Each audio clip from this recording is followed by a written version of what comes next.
A word to the wise. We are an explicit podcast tackling content with adult themes, as well as entering spoiler territory if you aren't caught up with us.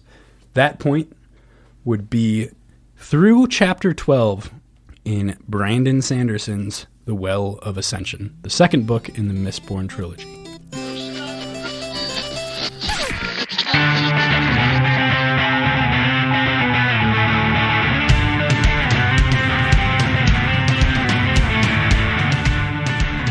Hey there, this is Gross. I'm PJ.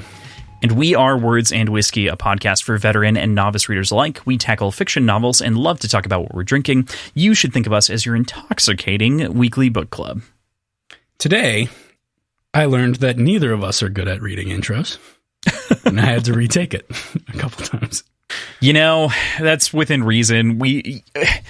I think we talk a lot, or we have talked a lot, and I don't often cut it, about our script and like how scripted quote things are, but really it's not that scripted. A lot of it's improv. It's really just prompts and then like reminders in case we are either too intoxicated to remember properly or need to move the conversation forward. But this part is the most scripted part of the entire show. And somehow, after nearly 87 episodes...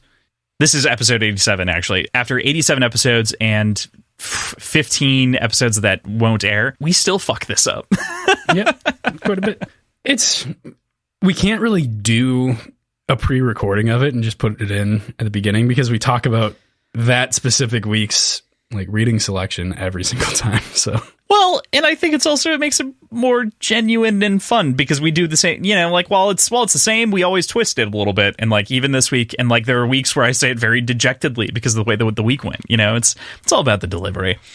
So to that point, today is our second episode discussing The Well of Ascension by Brandon Sanderson, the second book in the Mistborn trilogy, Era 1, as PJ said, and we are going to chat about chapters 8 through 12. But before we do that, PJ, what are you drinking on this fine afternoon?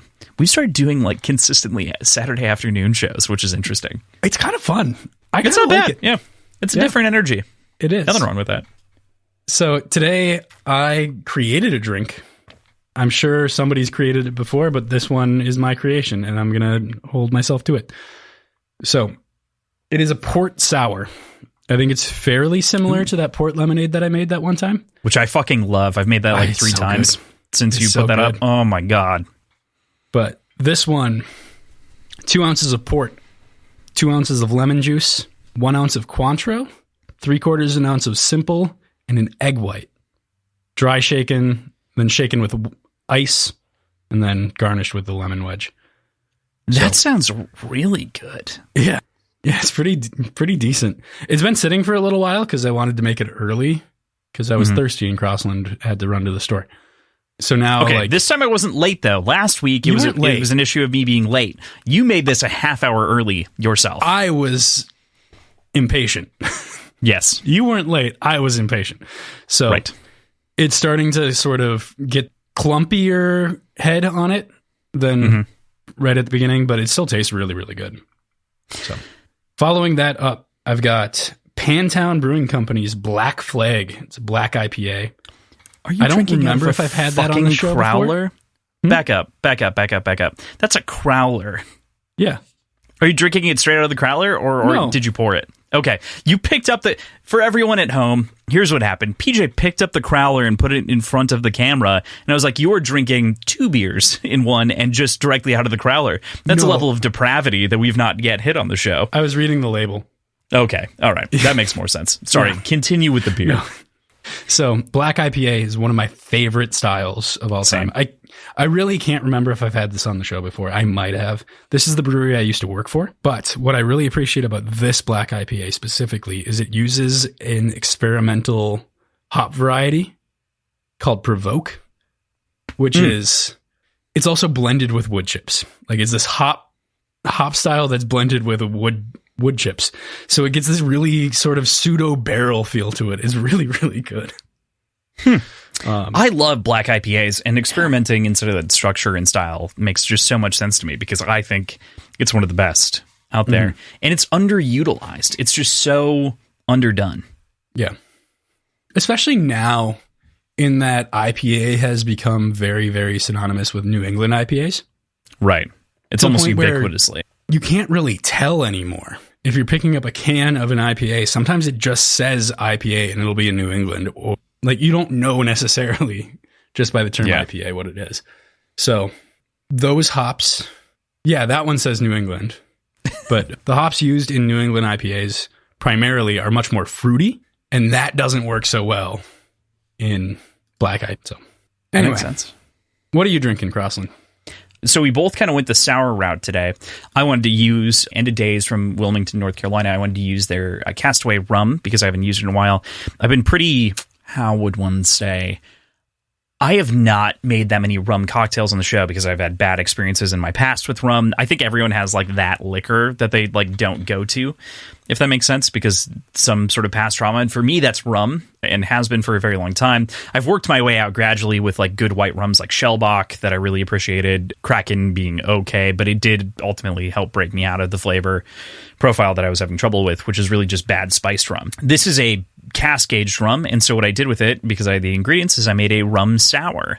My first iteration was not that awesome, which is really just taking the basic sour recipe that you generally do with bourbon and swapping it out for this rum, because this rum generally drinks very similarly to a bourbon. It tastes more like that.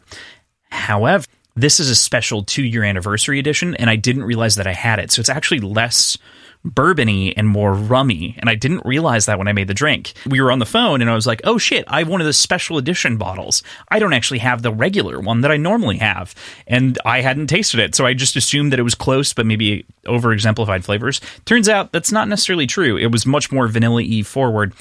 Getting to the recipe, typical kind of whiskey sour recipe, but swapping out the rum. So 2 ounces of your spirit of choice. So in this case, it's that rum. We then have 3/4 ounce lemon, 1/2 ounce simple syrup, egg white, and bitters to top.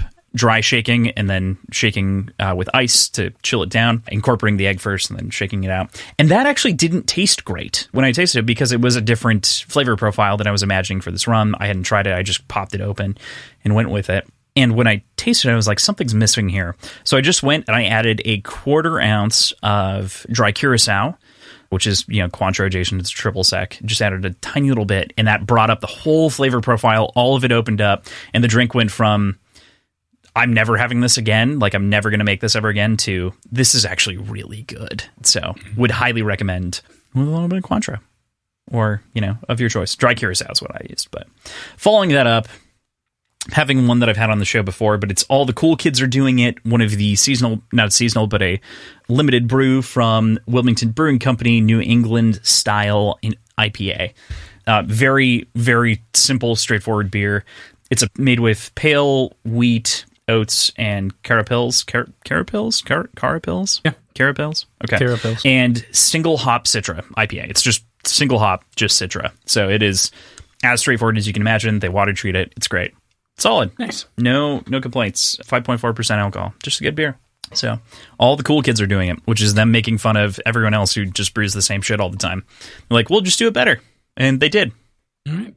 I figured it was based on, like, Citra, right? Because you said it was all Citra. It is all Citra, right. Yeah. All the cool kids use Citra. Which is, yeah, exactly. Okay. Yeah, okay. Right. Yeah. Same thing. They're mocking Citra hop, basically. But they use it all the time. Yeah. It's a good hop. Yeah, they just generally don't do it straight up. They blend with other things. So this just tastes like a straight up IPA, as you'd imagine. Man, I haven't deleted this yet. We moved predictions to the end, so we will no longer ever be talking about them again until the end of the section. With that, let's get into our chapters here. We start off here with Chapter 8. And Chapter 8 is pretty...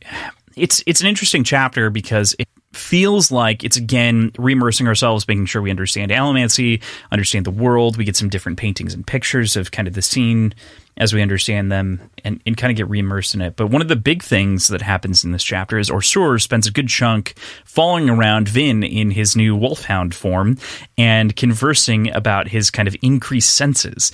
This is kind of interesting because it feels like he still resents Vin for the decision to put him in a wolfhound's body, but there is also like this small shift in positivity in his tone, almost like he's shocked that this was a good idea. What'd you think? What'd you make of Orsur's tone?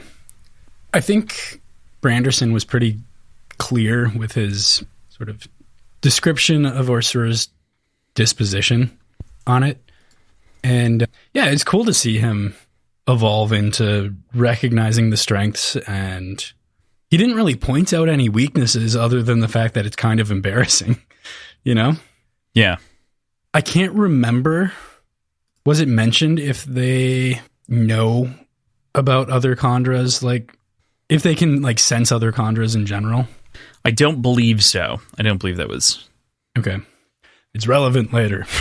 It's relevant in this section now.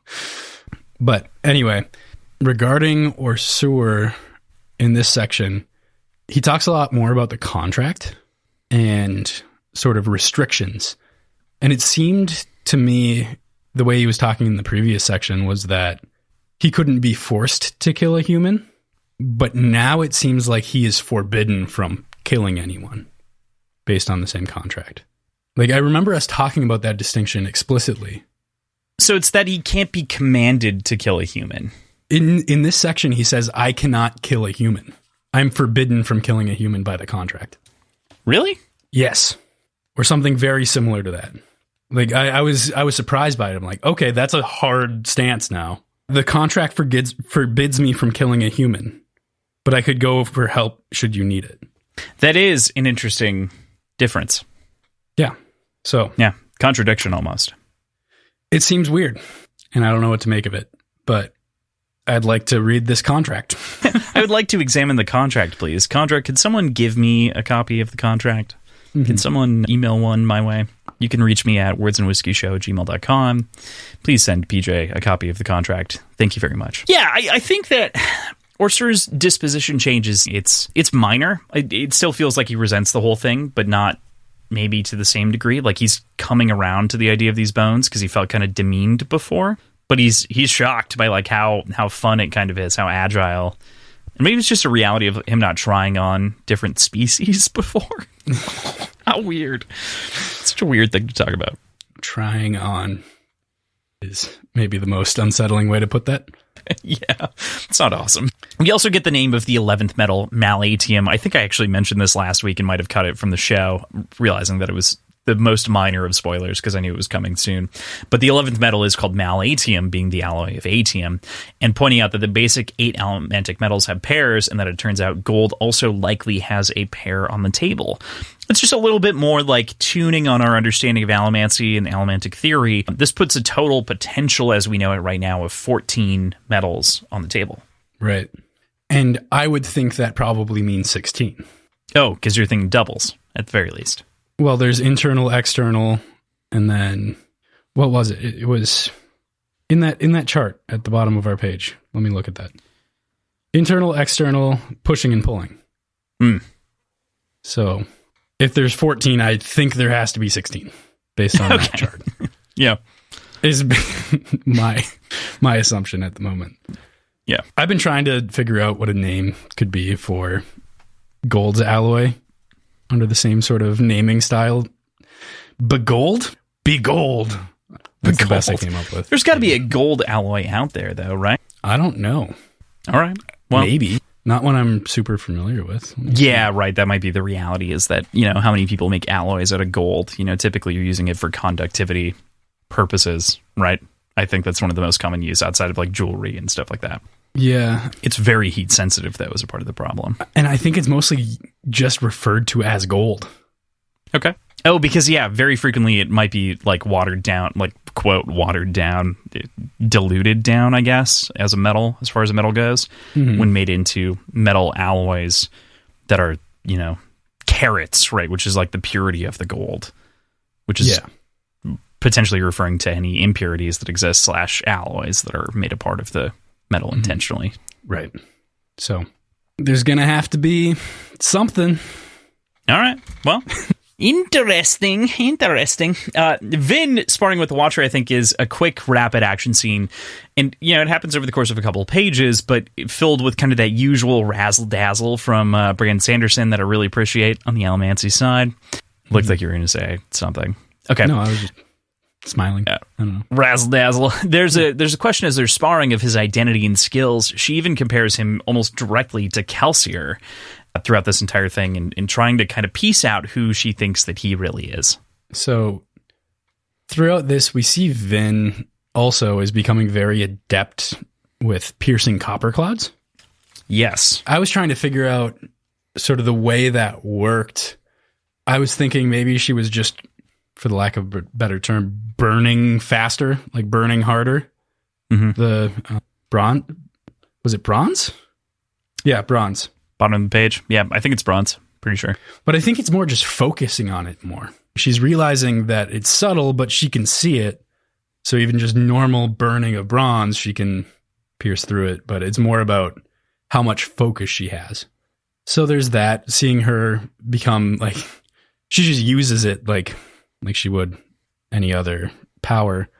But it goes further than anyone else's as far as she's aware goes. Right. But we also get sort of her tactical thinking of when to reveal that. And like, if I do this, he'll know that I can see through the copper cloud, and that makes things more difficult in the future. So she's becoming a tactician, which she's always been really good at understanding her surroundings. This is much more tactical, to your point. Yeah. So that was, I don't know. It was a lot of fun to see that her training has paid off in a certain respect. I like that lens of a tactician of sorts from that you're imprinting on Vin. I think that is how she's starting to think about things, because she has to consider her resources and how she expends them. I think part of the reason that she ends up doing this is because she thinks the Watcher potentially friendly, because the Watcher has had many opportunities to really kind of go at her before. Mm-hmm. And so tactically it feels okay for her to show this. Maybe. Yeah. But she's also, throughout this entire section, proven that she doesn't like revealing information that she has. Right. Yeah. Which is super weird. It's as though she trusts the Allomancer more somehow than her friends. There's an interesting problem, and we can definitely get into that later, with Vin still has trust issues for sure. While she's resolved some of the like underlying issues, not 100% of them are there. They're still residual, We haven't heard from Reen yet. Mm-hmm. Inside this book. Well, I think just realized that. Oh, spoiler. We'll talk about that in a second. So after a week of wondering what exactly the 14th metal could do, we see a use of duralumin in action. When Vin burns it, she experiences an explosion of her senses, almost 100 times what she'd experienced previously using tin. She comes to realize that she can hear better for that brief instance, citing sound all across the city. After a brief moment, she finds her tin reserves completely expended, as well as her pewter and bronze reserves, which were being simultaneously burned. But this, all told, is a pretty neat power that we get a little bit more of later. What did you think about the ability here? Super cool, yeah. But I'm hoping we get more testing. Like, we get to see her test this more, because I want to know the intricacies of how it actually works, because what it seems like is if she's burning nothing, like simultaneously, nothing else gets used. But if she's burning one thing, everything gets used. So I don't know if there's a way to control that, because I think she was just burning tin, but then it said that her steel and bronze, or she was just burning, just tin, but I think all of her resources were gone. And she said she didn't notice that the rest of it got expended as well. I might be wrong, but that's the way I understood it. And that's the way it seemed like it happened in chapter 11 as well, when she's going and fetching Breeze. So very specifically, the text says on page 88, and looking, she could see that her bronze and pewter, the other metals she'd been burning at the time, were gone as well. Okay. Gotcha. I thought in chapter 11, it mentioned that she needed to take a vial of pewter metals. Yep. Because everything was gone. Yep. Not everything. She also simultaneously burned off her pewter because she did flare the pewter to resist the pull because she imagined it torquing her body. So she burned pewter, iron to push, steel push, steel push. Steel pull, steel push. Jesus Christ. Anyway, she burns pewter simultaneously, so she knows that she's going to need those, so she downs the vial, which has all the metals in it, but it's really just for the two that she's missing. Okay. Then I misunderstood. So yeah, it's okay. That's within reason within these sections, because it is kind of one of those things that you like have to, kind of pick apart and pick up on, which happens a couple of times this week, I think, in particular, as the system becomes a little bit more intricate. Right. I still want to know, did you learn anything more? Steel push. Because I haven't been able to look it up because I don't want to expose myself to spoilers. But did you happen to look up anything regarding pulling metals out of dead bodies? Like dead Mistborn that have a bunch of metal reserves. Raffo. Raffo? Read and find out, bud. Fuck. Okay. Well, I just want to manipulate dead bodies. I think it'd be really fucking cool. Necromancy would be interesting in some series. It'd be an interesting ad. Meat puppet. Literal meat puppet. Literal meat puppet. You'd be very limited in how you could actually move the limbs. Yes. Because it's straight towards your center of mass, right? Or away from your center of mass. Right. Yeah. Right.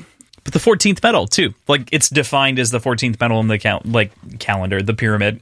the circle. It's a circle. Okay. Pie chart, I guess. However you want to think about it. A grid. Whatever. It doesn't really matter. Sorry, what the fuck am I saying? That got away from me, and I don't remember if I answered anything. No, I think you did. I think you were just asking specifically about duralumin and its powers there. Apologies, folks. I think we've talked about this a couple of times on the show and got called out for it, and so I just want to address it. Apologies for any mispronunciations. I'm often not listening to, I'm rereading, and some of these words I don't encounter anywhere near everyday life, like duralumin. But also, I share those moments, and I mentioned this to the individual, and I thank you for talking about this, because it's kind of a fun little thing. But I keep those in because I find it a little bit charming when we fuck up sometimes. Like, it makes us people, I guess, versus we're just fact spewers. People. I'm not a people. We're Chondra. Let's be real. I mean, yes, I am wearing the bones of myself. And by that, I mean, I've always been wearing bones of Grossland ever since I was born. Moving on from that random subtangent inside of duralumin. After Vin chases down the Watcher, they stop and have a conversation for a moment. Our Watcher defines himself as insane as part of the reason that he had let her live in previous encounters and why this continuing kind of relationship of sparring is going back and forth. What do you make of his statements here, especially in conjunction with what you've predicted before about who he could be? Yeah. So there's a couple points where Vin explicitly says that this reminds her of Kelsier and how the strength that he's exhibiting is only rivaled by Kelsier so far from what she's seen. And then there's this saying that he's insane, which is something that was made a big point in the first book about Kelsier and how he's insane. You kind of have to deal with it. And that backs up the idea that this could be Kelsier, but I don't think any sort of disguise could fool Vin unless somehow Kelsier is a Chondra that still kept his Mistborn abilities. I don't know why that would make sense. Doesn't make sense to me, but I don't know how Chondra work. So, But ultimately, because of a comment that was made, why are you working for them? I think this has to be a Ska, and this is clearly somebody powerful. Being a Ska Mistborn, as we know, means they came from a fairly pure bloodline. I think this is Reen. So I think that he was described as a half-brother, technically, right? Yep. I don't think they shared a father. It was it was subtext in the previous book, and we identified that subtext, so we identified him as a half-brother the whole time. But it is very clearly laid out at the beginning of this novel that he is a half-brother. Right. But maybe that's a lie. I don't know. That's my current working theory, is that this is Reen. Okay. Interesting. The only thing that I want to add or append to your statements that you've made so far on this is the fact that he fought against Set's men. right? So that gives us at least some sense of an allegiance, and that is to say not to set. That's the only thing. Well, not to set, but maybe not. I'm not saying to anything else. I'm just saying not to set. Yeah, I don't know. I feel like the allegiance is less important than protecting Vin. Agreed. Yeah. Especially from the perspective of maybe a brother or a half-brother. Yeah. So, and we know Reed was tortured, so yeah. Supposedly killed, but maybe not. Okay. I'm in. Mm-hmm. I like that. With that, we move into Chapter 9. Chapter 9, we start off with a logbook on page 91, and I'm going to be honest, PJ, the logbooks this week, I like them quite a bit because they add flavor to the world, but they don't add a whole lot in the way of storytelling outside of describing Alendi. This is mostly what we're going to be talking about with these logbooks, so I'm not expecting a huge commentary or discussion around these, but at the very least, of course, we're going to keep consistent and read them each week. So, to begin, Chapter 9, logbook. But let me begin at the beginning. I met Alendi first in Kelenium. He was a young lad then, and had not yet been warped by a decade spent learning. Oh my God. Cut. But let me begin at the beginning. I met Alendi first in... Oh my God, I wanted to insert a word there. My editing brain, my writing brain is inserting words to like round out these sentences. And it's because this is carved into metal. And so like it's very clearly deliberately missing words. So, but let me begin at the beginning. I met Alendi first in Kelenium. He was a young lad then and had not yet been warped by a decade spent leading armies. Good on Brandon for writing like Hemingway-style sentences for these little logbook entries, but it is also... Ouch. But thoughts? What do you mean by missing words? Okay, so if I were to have written this sentence, there would be very small changes that I would make, right? So, but let me begin at the beginning is great. I would say, I met Alendi for the first time in Kelenium, not I met Alendi first in Kelenium. It's just a little bit of flavor that just adds like a little bit of context of like, it's a flourish. It's not much. And that's where I'm saying like Hemingway would write similar sentences, right? This is reductive, I think, in part because it's in metal. It's pressed into metal, So it takes time and limited space. Yeah, exactly. So there's just the language is reduced a little bit. He was a young lad then and had not yet been warped by a decade spent leading armies. So that's where like the sentence doesn't feel parallel to me, because using words like had not yet been warped, like that is wordy enough where it feels like the front half of the sentence also should have been wordy. Does that make sense?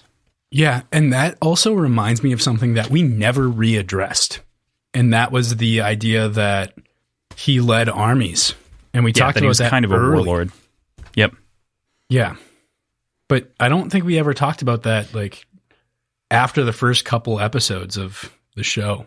Yeah, we made Mistborn vague allusions to him being kind of Marcus Aurelius in a way, where he was kind of taking down this journal as like a wartime entry journal, but then on top of that also a journal on his travels. And so it was kind of disconnected from reality in an odd way.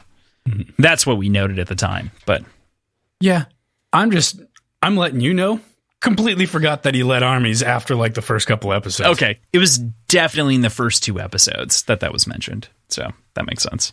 And then again, very late, but we were already convinced that he was the Lord Ruler, so it made sense. No, you were already. We didn't. That was the point where I thought it was Vin. You did have a brief moment where you thought it was future past Vin. Yeah, and I thought Vin would go on to lead an army. Yeah. And that's what that was about. That was interesting. Yeah. Fun. Chaos. Love that, though.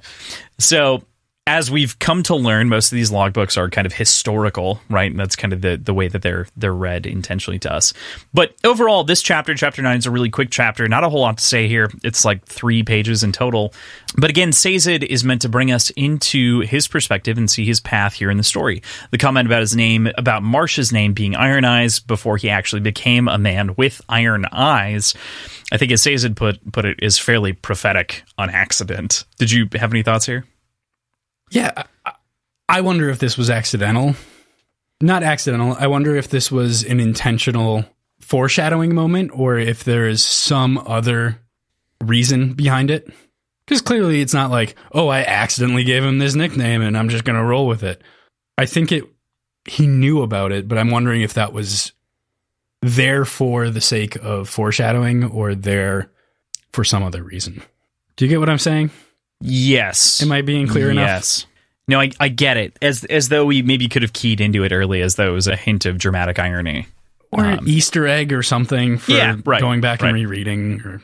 Well, and it kind of does have that feeling in rereads. It's like, yes, Old Iron Eyes. The reason that he was called Old Iron Eyes is because he was so stern with his gaze.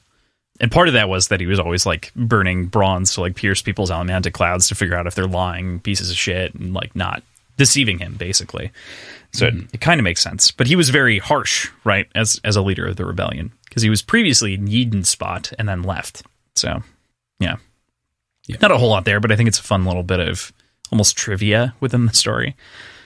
So Marsh pushes on Sazed, of course, regarding what exactly he's doing as a keeper. He presses and as many buttons as he possibly can, specifically saying that he isn't doing his duty as a friend, and this hits Sazed hard in the chest. But at the same time, he's felt that same selfish desire to be with his friends back in Luthadel again. He doesn't disagree with Marsh. He just also feels compelled by his duty as a Terraceman keeper. And this is something that comes up a couple of times, and again at the end of the week's reading here. But I want to bring it up again because it feels very relevant to the way that Marsh pushes against Sazed in this chapter. Yeah. I really appreciate the depths that this gives Sazed as a character. Not that he really needed a ton of depth. Like, we got a lot from him in the beginning, but this is just more complexity to his character. I think last week we talked about the sort of duty versus curiosity sort of thing that was raging inside of him, but there's also the desire to be with his friends. Those are, I think, three very distinct things. But now, in this sort of quest, he's using the curiosity side of things, and there's a bit of duty that comes along with it because of what he finds. But he is going to essentially shirk his duty as a teacher to pursue these other things. And with that, potentially, comes reuniting with his friends, which he feels guilty about, you know? Yeah, there's an interesting... there's a fucking dichotomy of got angry that I said interesting. there's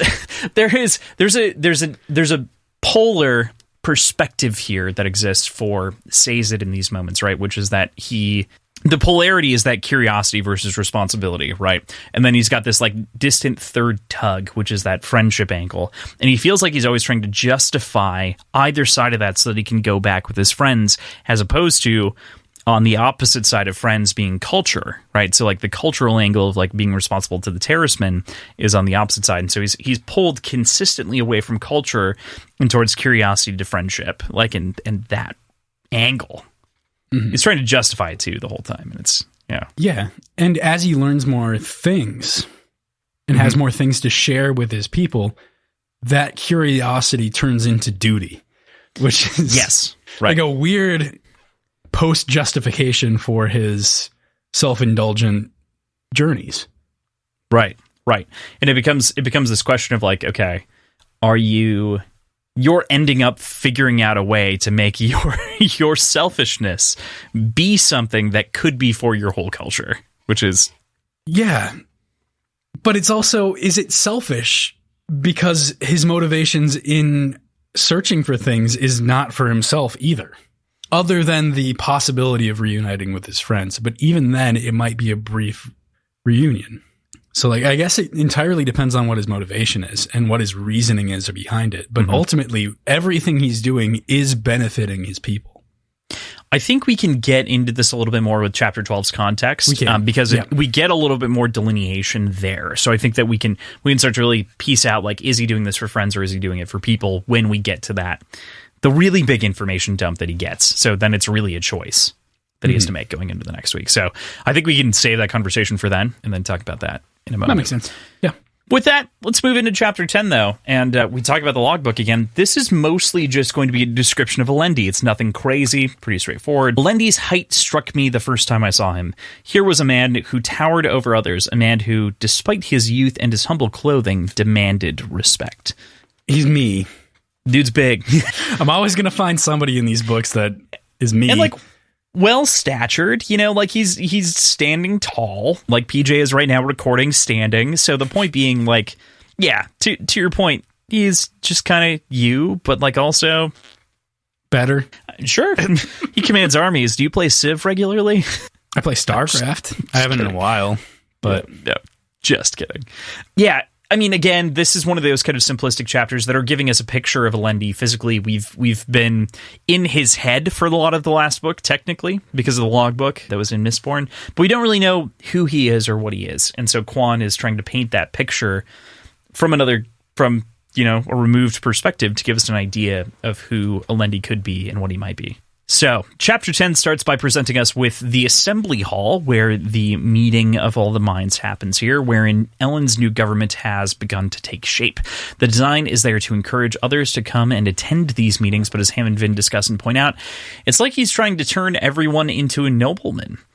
It seems kind of like a foolhardy quest, but at the same time, it's kind of as though he's extending citizenship to everyone and trying to make everyone as equal as possible. This is just, it's an interesting debate that happens in the story. It's very subtextual. Not very subtextual. It's a little subtextual, though. What do you make of this distinction here? I mean, there's some criticisms and concerns that Vin and Ham bring up in their conversation. But despite that, I think we can sort of dig into that idea of citizenship a little bit. I think it's mostly focused on bringing some representation to the people. It's not about turning everyone into a nobleman like Vin seems to be positing here. Like, it's not that binary. It's less oppression on the lower classes and representation and the ability to air concerns in a public forum. And I don't think that means abolishing all of the social and economical sort of hierarchies within the city. Those are naturally going to form, basically no matter what. But pushing towards, I don't know, benevolence and representation. In my head, that seems to be what Elend is pushing towards. And it seems to be coming off more binary than what I think it should be. And it seems like that might also be because of Ham and Vin's perspectives. Like, that is also another thing to take into consideration here, is that they are ska perspectives and they're reading it that way. Wherein maybe for Elend it feels very different because he's seeing ska as having representation for the first time. The council is made up of 3 groups of 8 individuals, 8 merchants, 8 ska representatives, and 8 noblemen representatives. So as kind of a general outlier. And so there's an interesting division there wherein everyone's given kind of representation, the merchant class being the most interesting one that we've never kind of chatted about too much before. But it does leave an interesting question about citizenship, like you're saying. I think Vin and Ham are only so harsh on it because they see it as this forced thing, wherein I think Elend is being like, well, I have to try to do something to make up for what's happened before. Like, I have to push so that people can even feel accepted. And we've seen from Sazed that people are like, you killed our god. Like, God is dead, which is a very different, manifestation of reality. Yeah, entirely different. And also not that long ago. Very recent. Yeah. It makes this a tough conversation, but that's, again, why we love Ham, because he's willing to bring up those bits and the points that we don't discuss otherwise. So Elend rolls, of course, through a speech aimed equally to the assemblymen and the people, pleading that they don't give up on their fledgling government after only a year since dropping the Lord Ruler's shackles and killing him. This introduces us to a whole new host of characters, Lord Penrod and Phylon the Merchant being among being the big names of the 2 groups. The whole assembly squabbles, and there is much squabbling to do about various issues and topics. It's interesting that we aren't introduced to a representative of the ska class here, I think. Just kind of given no name, but just said that like the ska representative spoke. What'd you make of this sort of first interaction here with the assembly? So there's quite a bit of talk about straight up surrendering to Straff's army, which from Elend's perspective and from our perspective with Elend and Vin and like all of our crew members being the protagonists of this, wanting to see them survive or wanting to see them prevail. I think it's easy for us to just be on their side, but I think that there's some good points being made. And chiefly, they are so outnumbered and like so undergunned. Just surrendering right away makes sure nobody dies. Like that saves the population. And this is a new enough government that what's binding them together is the fact that they're no longer under the control of the Lord Ruler. So there's not so much internal pride about the army that you're fighting for when this government was established 2 years ago. And either way, that they're not going to be ruled by the Lord Ruler. So how do you keep morale up within the army that would be fighting a very uphill battle? And among the people to support said army, right? Like that's the other part of this equation, is that they're trying to take that into consideration. And I think that's part of where Penrod is coming from to some degree. Yeah. And I'm sure there's more selfish reasons as well. Well, Penrod, has some more selfish reasons in general for his behavior, as we learn in, right now. I mean, his assertion is effectively that like he doesn't want to give up titles when whoever takes over. Like he doesn't want to lose his title effectively, which is again a very nobleman thing to do, because it's like I want to protect my privilege that's been granted because of blood and what have you, and because of respect to the final empire before it. So there's that, and is willing to potentially sacrifice representation for the Ska, which just shows like a lack of faith in this government structure while still having faith in government in general, and seeing this is the way to interact with government. Right. Yeah. So like while they don't think this is the best option, they're like, well, this is the option we have right now. It's complicated. It's kind of what makes this fun.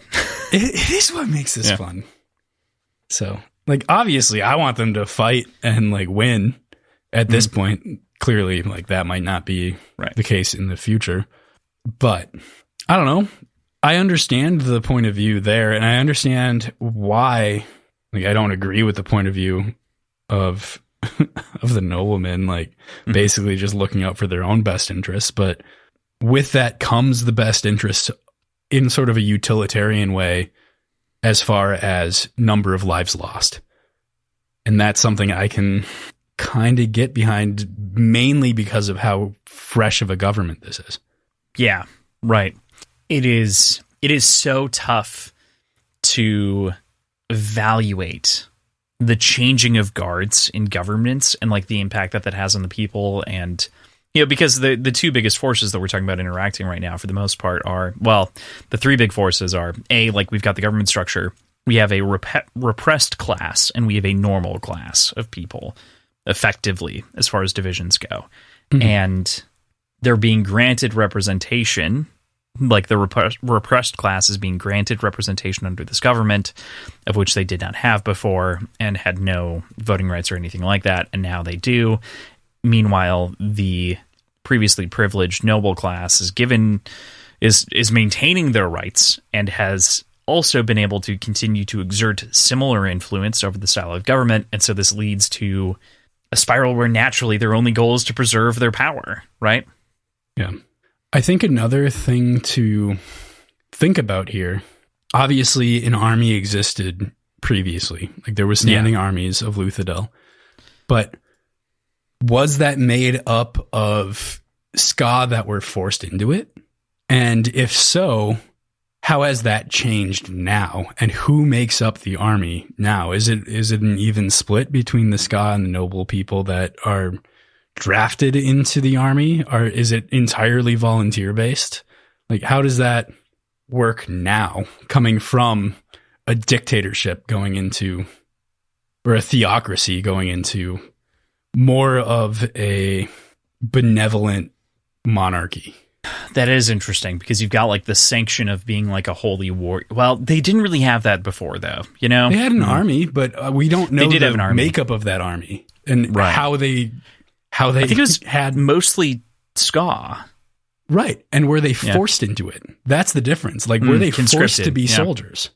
And would they stay soldiers after the changing? I think the assumption is that most of them did stay soldiers. I think that the reality is that They're not enough, because you're talking about a city, right, versus an entire, we'll just call it a country worth of people, talking about an entire dominance versus Luthadel, a city in which Ellen doesn't really even exert control over the entire central dominance, as it appears. So, yeah.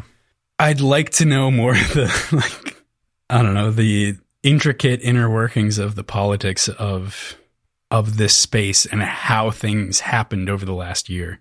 Yeah.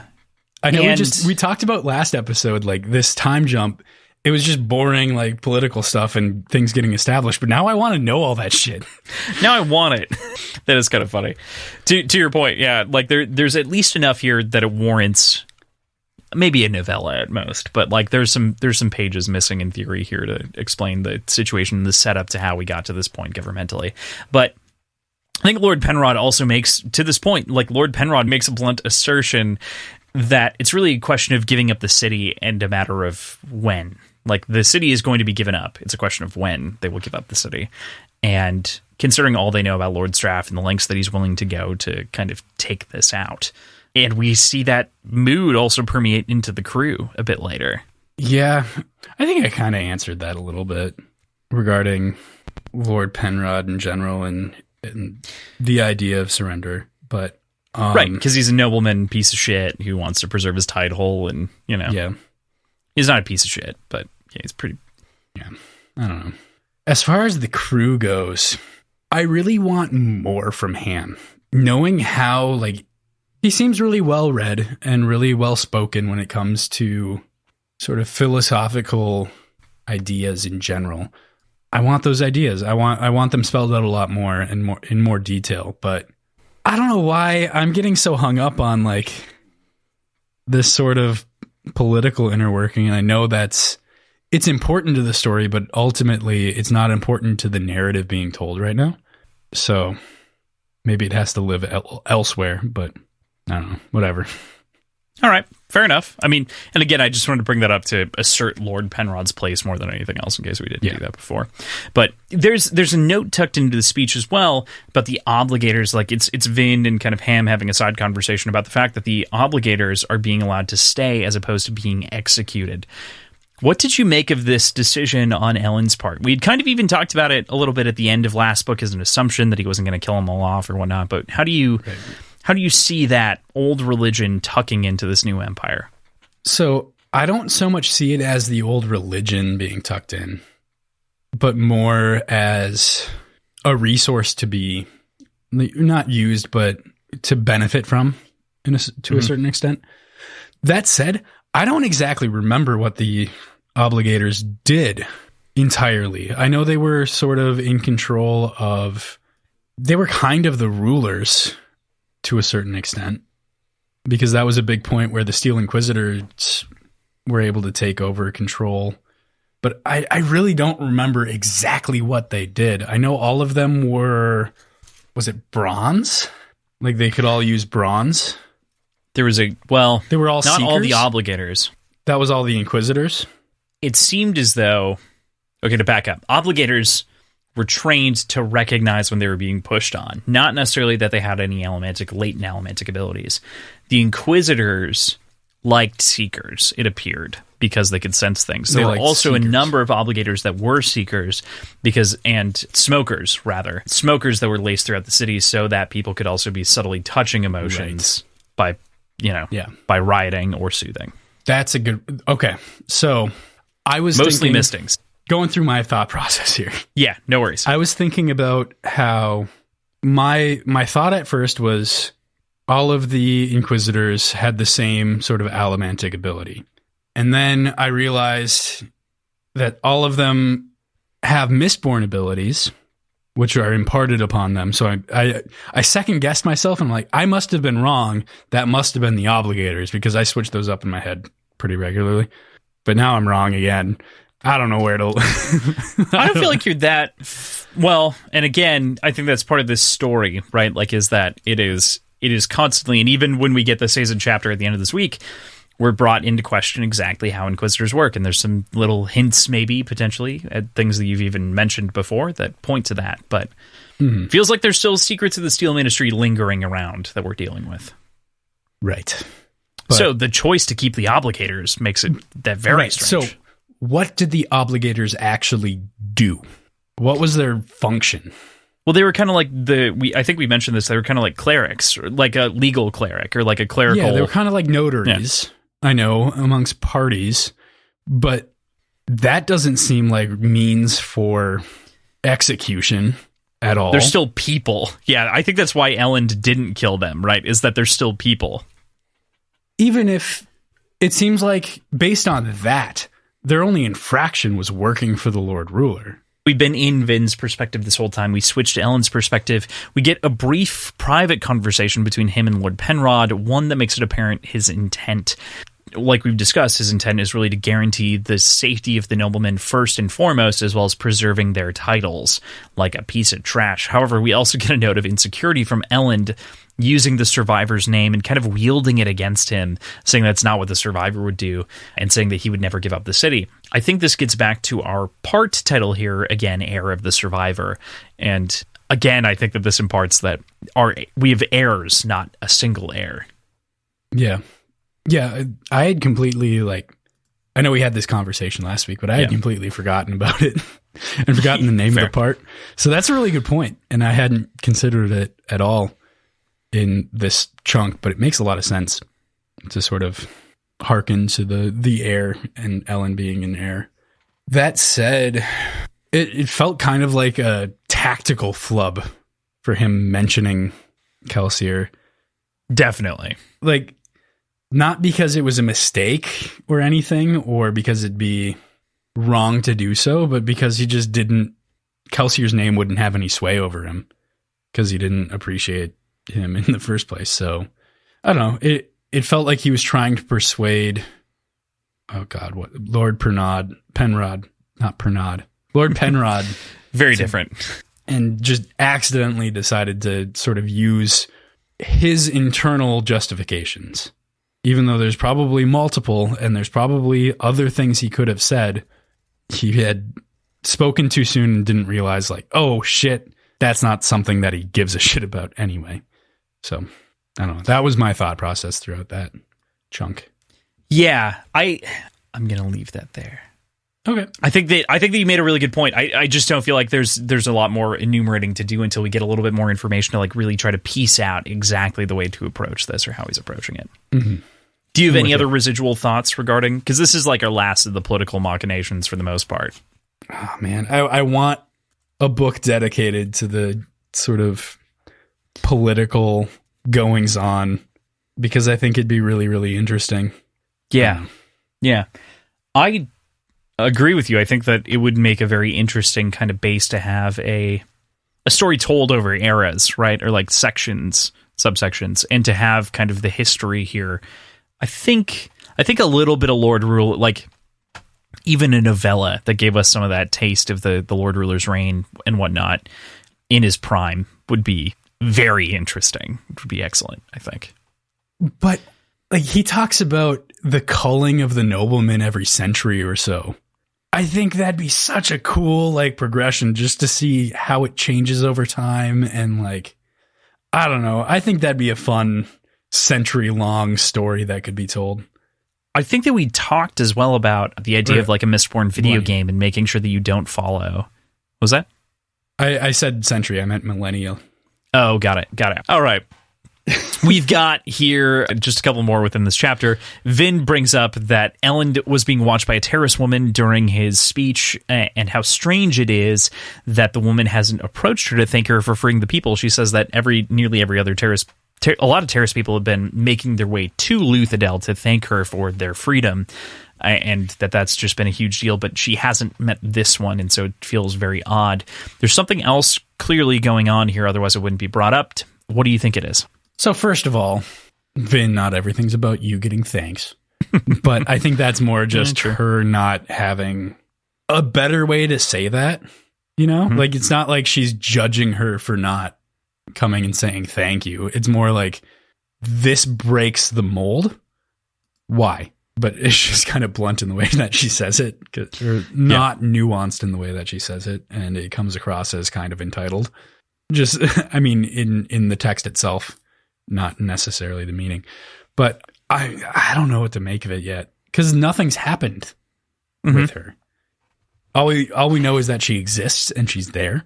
I think it's definitely not Vin just being paranoid, like Ellen seems to think. Yeah. I don't necessarily think that it's something ominous or bad. It could be, but I don't think that's it. I think that there's something more to it, and I think it's maybe something strategic with the terrorist people trying to get a read in general on the government before looking for some sort of allegiance officially, that is. I don't know. Yes, it's hard to decode what this is outside of just a general mystery at the moment. So it's hard to even try to apply any sort of logical grid like you're trying to do right now. It's impossible to impart any sort of impression outside of the fact that it's weird that she hasn't been to Vin. And even then, like, that's the information that we have. That's it. Right. It's all perspective driven. Like, yeah. So it's a shot in the dark. I have no fucking clue. Right. I feel that. With that, the chapter closes with the Second Army approaching its walls. We get this whole notification from one of the guys running up and being like, oh God, there's something else going on. It's terrible. There's many people, many more people. The Second Army is approaching the walls at the close of the chapter. Uh-oh. Oh, no. With that, we go into chapter 11. We start off here with the logbook, of course, and I think this logbook is kind of funny to me. I enjoy it. Again, like we've said, the logbooks here are pretty unimpactful, but they're character-driven. They paint this picture of Alendi, at the very least, that we can understand. So it was Alendi's simple ingeniousness that first led me to befriend him. I employed him as an assistant during his first months in the Grand City. Nothing crazy, right? Like nothing... Yeah, but we get this sort of view of this humble guy. Or did he say he met him after he was a sort of leader of armies, or did he go on from there to become a leader of armies? I can't recall. He eventually became a leader of armies. I believe that's in the last chapter, right? Like, he knew him for years before he became a leader of armies. Okay, that's what I was curious. Yep. So, I think it's chapter 9. Yeah. Yeah. Okay. So it's this sort of humble guy. Humble, smart guy. Smart guy, yeah, for sure. Yeah. But accepting this position as sort of an assistant, which is interesting about like what his motivations might have been. Would he want to sort of work with the keepers to a certain extent? I don't know. I don't think there were keepers before it was necessary because of the Lord Ruler. So like terrorist men, though. Yeah. Yeah, that's what I mean. Yeah. I get that. I think it's interesting because it kind of makes him out to be like a literal little scamp, right? Like we were talking about Ellen being. Not everybody can be a literate little scamp. Not everyone can be, but I think that Alendi lends himself to this through kind of his description of being ingenious and being very necessary, and then being so articulate in the previous journal. I think we can call Alendi a literate little scamp. All right. Because he's very articulate, He's intelligent. Dude knows what he's doing. So we don't get much more than that, though. There's not much more color to this passage. It's really just giving us more flavor on Alendi. So great. We learn pretty quickly after this fact that the Second Army is Lord Ashweather Setts, and they're flying his banner, and that they don't seem to be very friendly to Lord Straff's army either, as he has prepared defenses around so that they have to march kind of around him, and so the armies end up kind of side by side, or, not really... I imagine like a road splitting them as like they're kind of there, right? And they're kind of just not exactly squaring off against each other, but not protecting their own kind of campy borders. Right. I can't remember if we talked about this on air last week, but what a fucking name. Like it always strikes me every time we see it. Like, what a fucking name. Ashweather Set. Ashweather Set. It is a noble name if I have ever heard one. It is. It definitely gives... What do you get from the name? What does the name, like, what does that evoke in you? We did talk about it last week a little bit, and it was on air and whatnot, but, like, what's that evoke to you? Okay. Yeah. I mean, ash weather. Obviously, we get the sort of ash rain. I don't know. It feels powerful.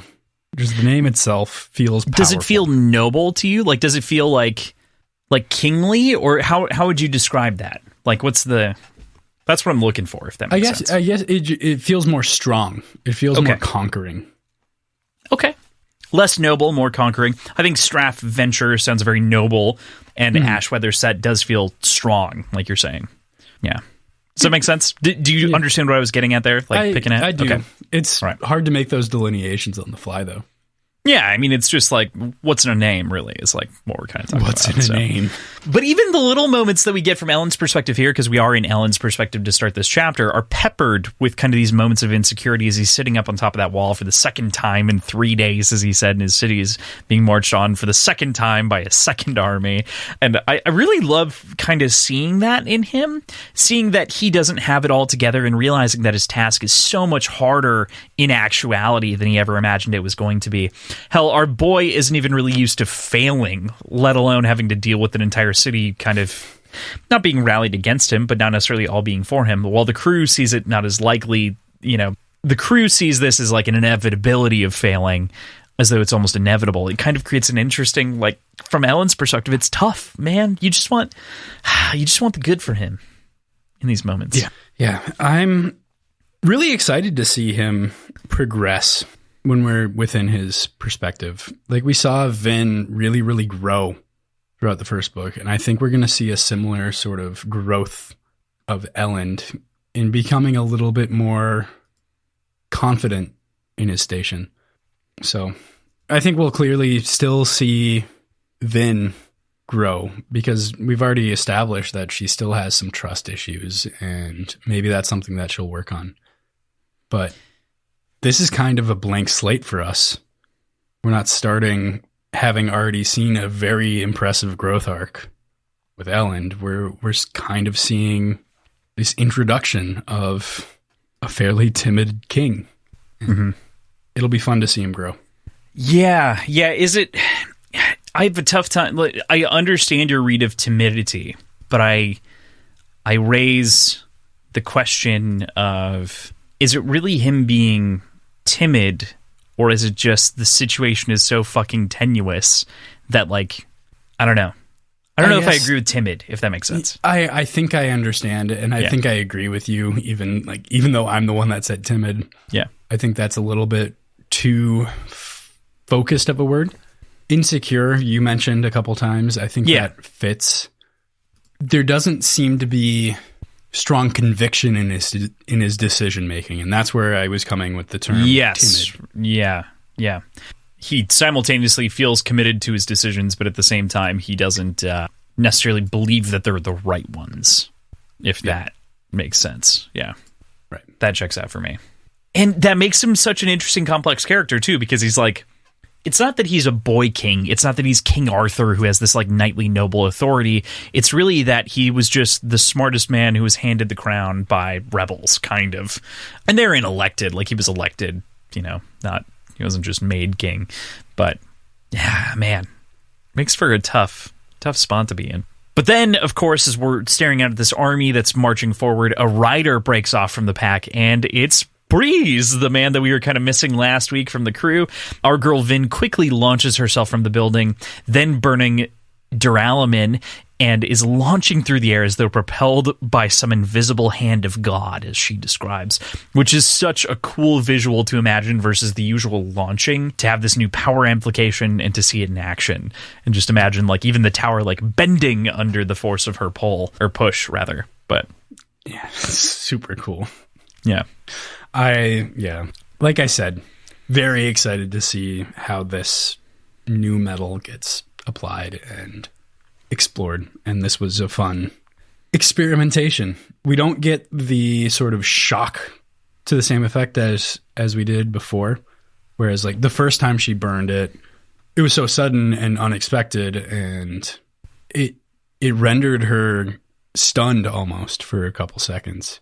But now that she knows what she's doing, to a certain extent, or assumes she knows what she's doing, she's able to brace herself. She's able to prepare mentally and physically to a little bit. It's a new toy. It's fun to play with a new toy. And that is kind of how it feels from a reader's perspective, right? Like, I don't disagree with it. It does feel like a new toy at this point. It's kind of like, ooh, this is fun. And, you know, like, yeah. I love the visual image as well when we're kind of looking at the scene of Vin coming down on these riders as she's been launched, right? So like we get this fun like push off and boom, new, and she's taking it as this sort of exciting change. But then on top of that, when she lands, well, it's not exactly stooping like a bird over top of them. It's more like plummeting. And this is interesting because this is almost fourth wall breaking. Like, this is so close to breaking that writer-reader relationship in a good way. Like, it's almost a funny note from Brandon, not a funny note from Vin. You know what I mean? Does that make sense? Yeah. Do you understand how I'm reading that? Okay.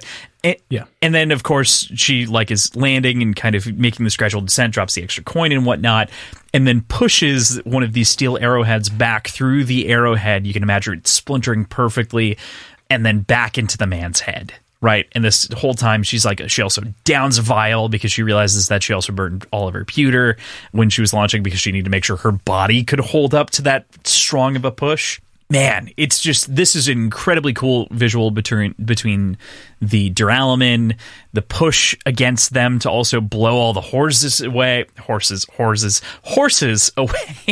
like leaves in the wind.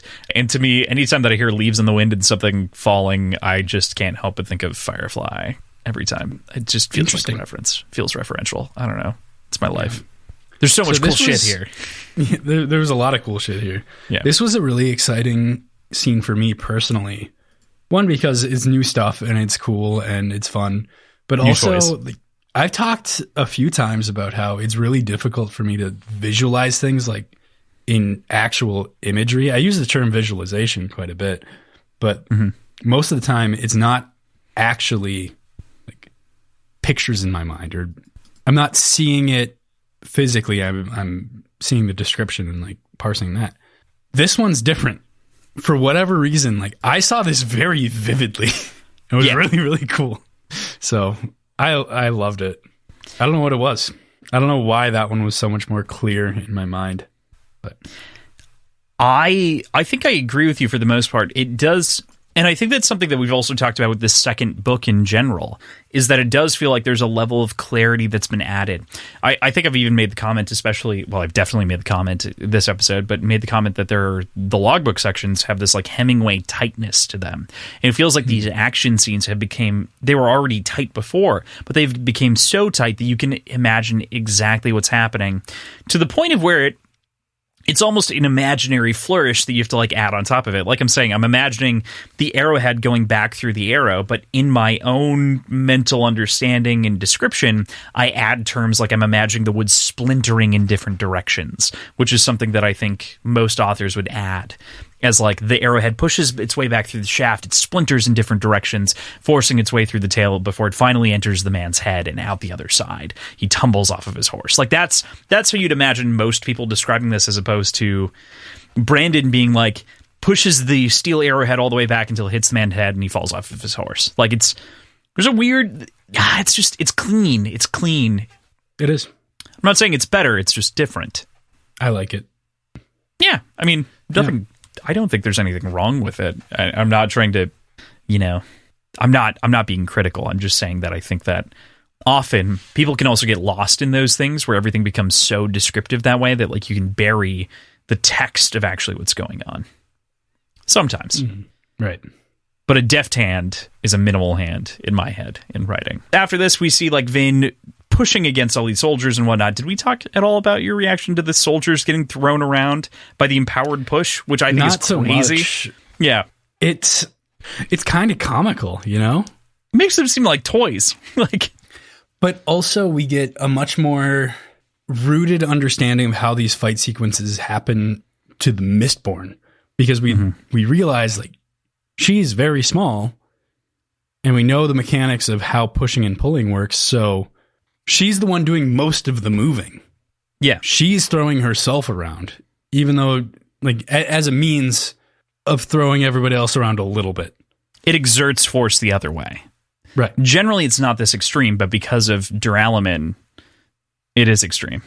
But even before the duralumin is used, when she's just kind of bouncing around, she's pushing herself back and forth, like pushing on the soldiers' breastplates.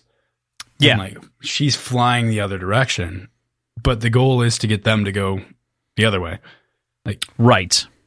Yes. Okay. So you're talking about motion and intent. So like the combination of like pushing and the intent of the push. She is both pushing away because she wants to distance herself from the soldiers as well as to disrupt them at the same time. So there's a kind of a co-opting intent. That makes sense. And that's what Kelsier was doing at the end of the first book too. So but Kelsier to a was certain bigger. extent. So Kelsier didn't have to worry so much about how much he moved in these fights. Yeah, and he is moved kind of using it to her advantage, being so she's small. more lithe. Yeah. Yeah. Yeah, she's just darting around the little tiny battle area. Yeah, totally. I love that. I love that in this scene. I think this scene does such a good job showing that. So, of course, like I said, Breeze returns with his usual flourish, and his character's been sorely missing among the group. You know, we've kind of had, of the members, there's been some like happy moments and some happy tones, but a little bit dour. I think Breeze is actually strangely an uplifting note. And to have him back here is kind of fun because he ribs the other characters, right? Like he's kind of the funny guy. But I think his plan, as we can read this and we can look at it, is pretty brilliant, all told. He spreads the rumor of the ATM cache to get the other army to come here as well, and maybe some other armies in addition, to prevent the other from attacking because they would be left vulnerable if any one decides to rush alone. Right. This was a really clever move, but it was so close to being catastrophic by having them show up like 5 days early and completely relied on Spook poisoning their water supply so everybody got diarrhea.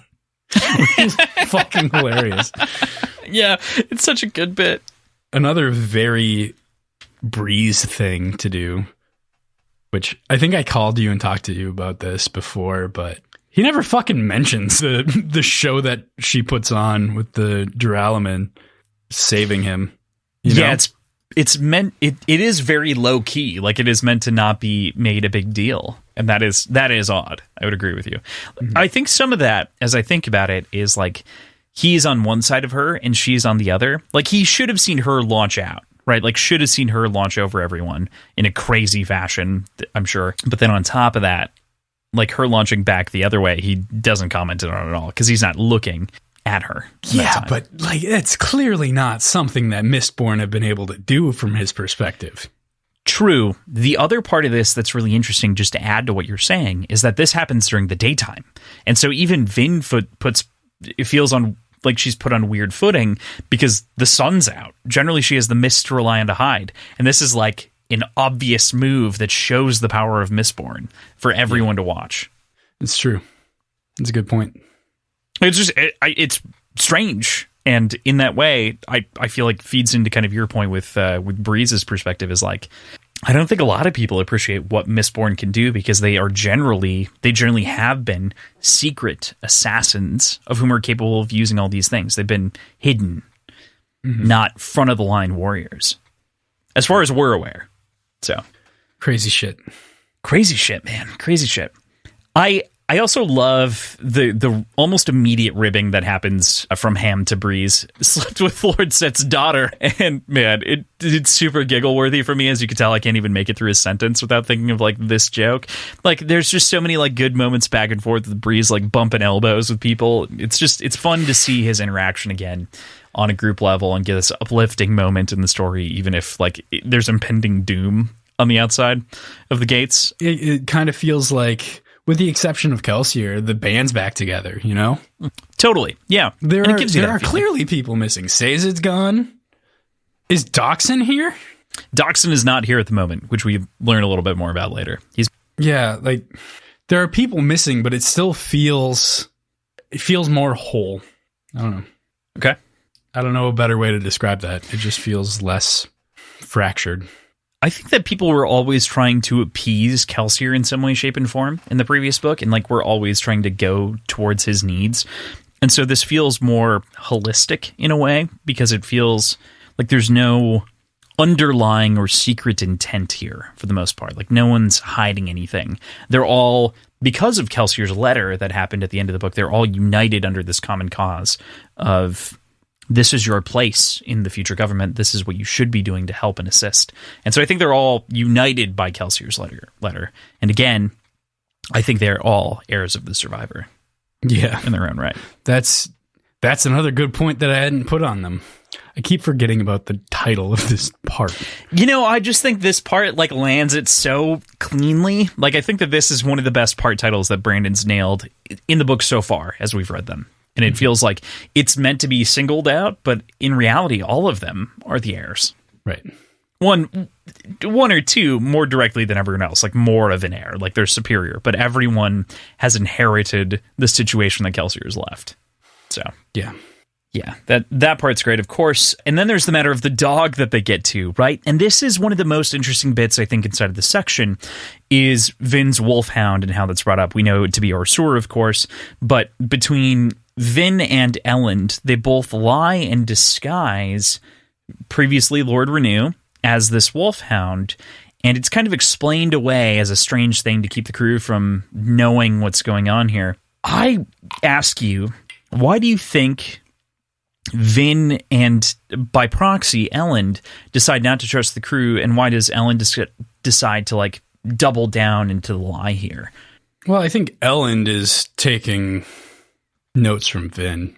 Yeah, totally. Yeah, totally. Definitely. I don't think he has anything to do with the decision-making here. I'm still trying to figure out exactly what's going on, but I think partially it can be explained by noting that Vin is still having those trust issues that we've talked about in the past, and maybe is just kind of curious about what they might say about her behind closed doors. Okay. Or about Elend, or like, she is the king's assassin, but she's also kind of the king's spy at the same time. Yep. In her mind. So like there's that aspect to it. And just generally, I guess it's the inverse of the mantra that Kelsier had from the first book of there's always another secret. Make sure there's always another secret. Interesting. Okay. So there's that. That said, I've got some ideas. And this is PJ Conspiracy Corner now. I think it's possible to justify this by, and this is kind of bleeding into chapter 12, or we're in 11, aren't we? Yep. The end of this chapter. Okay.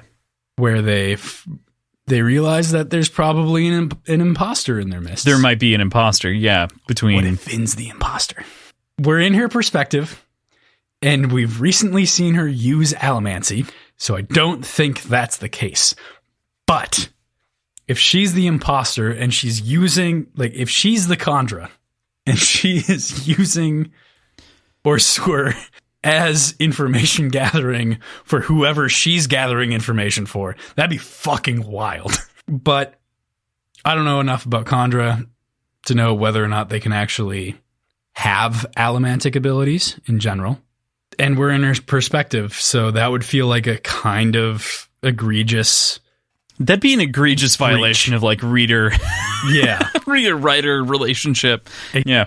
So I don't genuinely think that's the truth, but I think that's a fun idea to entertain. Sure. Yeah. So, I don't know. Mostly, I think this is something that she'll grow from. Trusting more. I think so too. I think it's a result, like, of the last book, right? And the reality is that while she does trust more, she doesn't trust completely.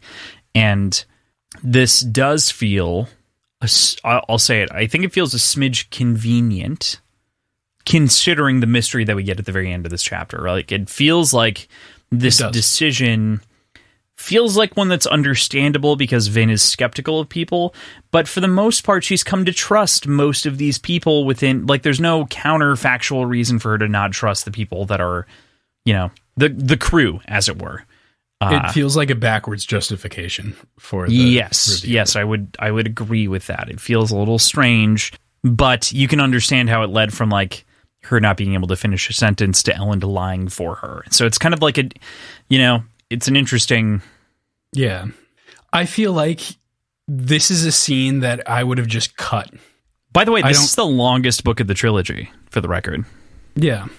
Yeah. Or at least I would have written it so Orsur wasn't there at the moment. Because there was no reason for him to be there.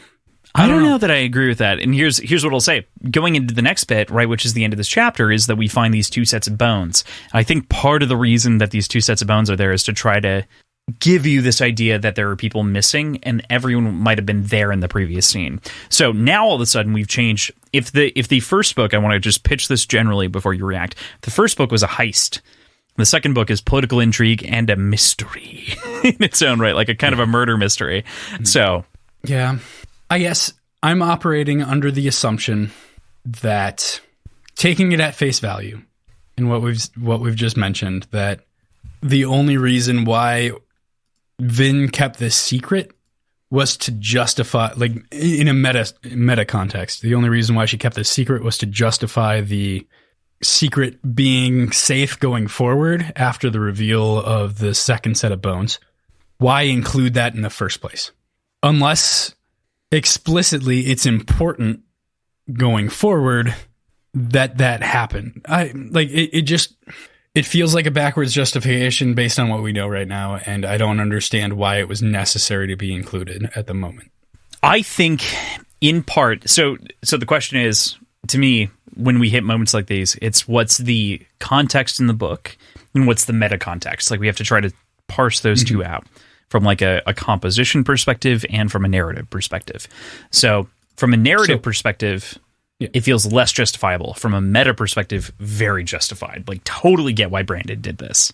We are reintroduced to Captain Demu here as well. Demu is, of course, one of the critical members of the Scar Rebellion in the last book, and it's cool to see that he's kind of ascended to his place in the second portion of the story here, and he's like made himself kind of the captain of the guard for Elend. It's neat.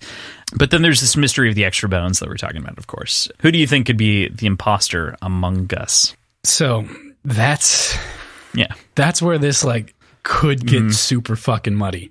Can Khandra imitate other Khandra? And could this wolfhound be a Khandra imitating Orsur as a wolfhound? Because that'd be the ultimate sabotage. Like, I think that'd be really cool.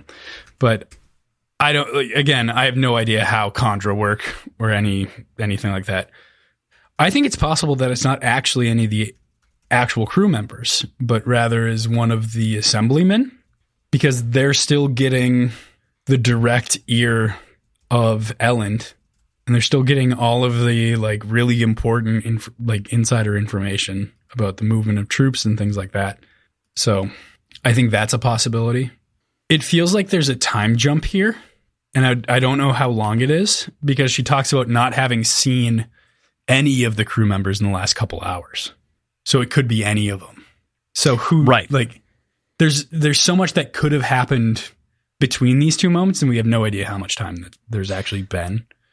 Right, because we inhabit Vin's perspective, and so like we are just a creature of what could have happened between A and B. Like how many people are in question, how many people are not in question. Which means it also could be Vin. I don't think so. I think that'd be an egregious violation. It would be. I would feel very upset about it, but okay, it's possible. I'm going to hold you to that general commitment to your idea that it's not a crew member, but it's an assemblyman. Yep. Okay. All right. Moving in then to the end. Any other thoughts that you want to bring up on this? Because this is the last that we talk about Vin for the week, and Vin and crew for the week, I should say. No, I think that covers it. Okay. With that, we move into part 2, Ghosts in the Mist, and per my own meta rationale, PJ thought we were going to end at 11, not go into 12, but part of the reason that I think we can go into 12 very easily is this first chapter still leaves the hints and everything else that was left at the end of the last chapter in a mystery. And this just poses a second question alongside the first one. So it almost feels weird that this isn't a part of the first chapter in its own right. What do you think about thoughts on the part title and sort of this, my idea that I'm positing here? So Ghost in the Mist, it makes me think that something relating to Kelsier is going to show up. And then probably something relating to the Lord Ruler is going to show up. So a good force and an evil force that are thought to be not a problem anymore from whatever perspective we're looking at. Okay. All right. That's my guess. Makes a reasonable amount of sense, yeah. Are you ready for the logbook? No. Chapter 12's logbook is very simple. Like we've said, most of this week is pretty straightforward, but it wasn't until years later that I became convinced that Alendi was the Hero of Ages. Hero of Ages, the one called Rabzine in Kalenium, the Animensor, Savior. I mean, that's a bunch of names. I mean, I swear to God, if someone says that I pronounced Animensor wrong, like... I'm calling you out on that shit, Crossland. Fuck off. No, I don't think there's a whole lot to go off on that. It's a few different titles of the same name. It's not really consequential in the moment, at least. Right. It's mostly a reflection on like what he decided to call him, and to reiterate it in as many languages as could be understood, which you can understand in something that is... The way that I think about this, especially in the context that we get in Chapter 12, is I think about it like the Rosetta Stone, almost. And so the reason that Quan is repeating so many things himself is not only because he doesn't have the context of the logbook that we already have, but on top of that, he is repeating it because he wants to make sure that it is as understandable in as many languages as possible. And so he's constantly jumping from language to language to language because he's a terraceman who understands a lot of things, and we can kind of get that picture. But on top of that, he's trying to dictate history and wants to make sure that's as understandable as possible. So yeah, he's created sense. As interpretable of a document as he could. So by writing it in a dead language. Maybe kind of two dead languages as we think about it, because he used some Kalenium terms in there as well. So he was trying, though. He used the important part when you're thinking about translating your things for people over generations is potentially using multiple languages. That way you can make people understand. No, seriously, like it's well, at the very least for humans, it's a rudimentary understanding of language, because you can be like, okay, this phrase is equal to this phrase is equal to this phrase. That's the whole Rosetta Stone idea. This idea that we've got the Hero of Ages in one language, Hero of Ages in a second language, and a third idea in another. And then in equated term, Animensor and Savior being similar, and like having those all flow back and forward, you get a context from all those phrases. Yeah. I liked how you said as humans, as if we're like addressing non-humans. I know that we're not addressing non-humans, but I've read series that don't have that sort of statement. So I have to clarify. If anyone's read anything by Stephen Baxter, you get what I'm getting at. Like the ghosts. And if there are any non-humans listening to the podcast, please reach out. I'm very curious. Very curious. Please give us more information. We'd love you for that.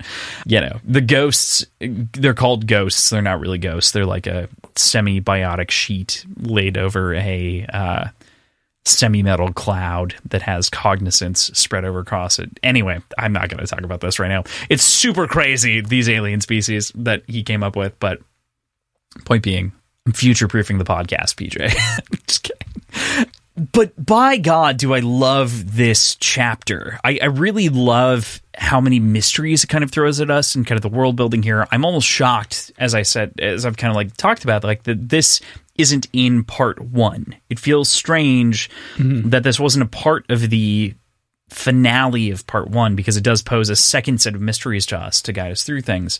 It almost feels like it should have came between 10 and 11 to like cut between those scenes. And to be honest, I think it would fit better there, but perhaps it was the travel time that he was concerned with, from going from 9 to 10 to this to 11, to make sure that they all get like their proper weight and whatnot, or setting in pace for this section. I don't know. What do you think about how this is placed? So I think that makes sense. And I think for the most part, I agree with you that nothing really gets revealed here that would have affected anything that happened in the previous section. And nothing that really relates to the term Ghost in the Mist. But at the same time, what we do get out of this chapter is a little bit of dramatic irony in that Sazed, at the end of this chapter, decides to move towards Luthadel, where there are 2 armies already staged. That didn't get revealed until last chapter. So maybe that was the intention, to like for us to know that Sazed is walking into a really, really intense potential battlefield. I don't know. That's my only thought here is like why it would have to come after 11. Painting that return picture of what he's eventually walking into, like what he will be eventually coming back to, and understanding that like he has this belief that it's just going to be friends, but in reality, it's a lot more than the situation that even he imagines. Right. That makes sense. It gives it good context. And I don't think that that's even wrong. I'm curious as to why this isn't chapter 12 in part 1 then at that point. That's you know what I mean? Also true. It's an equally tough judgment. And as we said, the title is part Ghost in the Mist.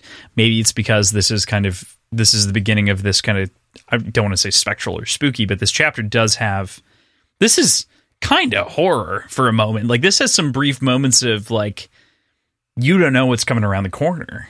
Maybe there's that. It also doesn't quite fit the air of Kelsier term. Yes, that's fair. Yeah. So maybe just from that perspective. Thematically, yeah. Maybe it doesn't fit either of them, but it fits that one more. I don't know. It doesn't seem consequential either way. So I appreciate that you didn't have me stop at the part break. I think so too. I thought about this for a long time because I thought about there's such a clean break that could have happened in the last chapter. But as I was reviewing the chunks, I was like, I feel like it makes more sense to leave these two mysteries rather than just the one. Because I think we would have started this and then came to it later, and it wouldn't have been as good as like ending with two big questions in our head, which is the mystery of what's going on with the missing crew member potentially who's been replaced, and the obvious mysteries that come here with the Inquisitors. So right. The other thing that I'm not aware of, because I'm refusing to look ahead, I've got another story. The rules of the show. How long part 2 is versus part 1. And chapter 12 comparatively is fairly long. Mm-hmm. So it is a long chapter. I mean, it's only like 13 pages, but it's longer than a lot of them. I'm going to be honest, I don't think I broke up any of these cleanly along the parts, except for, I think, part 4 in both chunks. Okay. I think I tried to be judicious about it, but I think that I don't ever line up with a part because there's drama for the show and then there's drama for the book, if that makes sense. Like the book is trying to get you to turn to the next page. I can guarantee that you're going to turn to the next page because that's the nature of our show. But I can create more drama by leaving you on different cliffhangers. So that's true. That's what I do.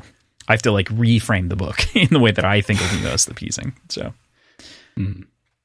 we also get a very interesting a very interesting internal monologue from Stazid regarding the sort of ferrochemical theory practices and powers here. In particular, that of copper mines and of iron mines and metal mines in general for storing various factors and features. I think the iron mine is the most interesting one that's delineated here in regards to storing weight, which is a interesting function, right? What'd you make of the revelations, on the abilities of a ferrochemist? I really appreciated the copper mines explanation. I thought it was great. The iron one, though, felt weird. And you and I actually talked about this before we started recording to a certain extent. But it felt like there was it felt like Branderson kind of gave up in explaining it. And he did try to give the like rooted scientific, if you want to call it that, explanation of how it works. And then didn't finish and kind of hand waved it away.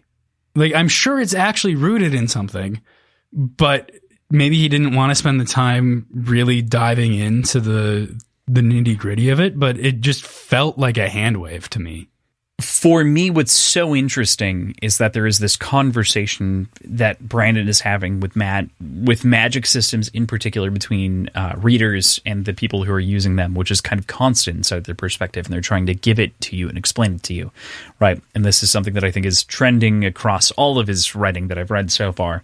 And so this description in particular feels proper, but without like sitting there and like picking that exact component apart to its like base, noun, adjective, what's affecting what, it makes the least sense of any explanation we've gotten so far, but I think it is also perfectly correct, if that makes sense.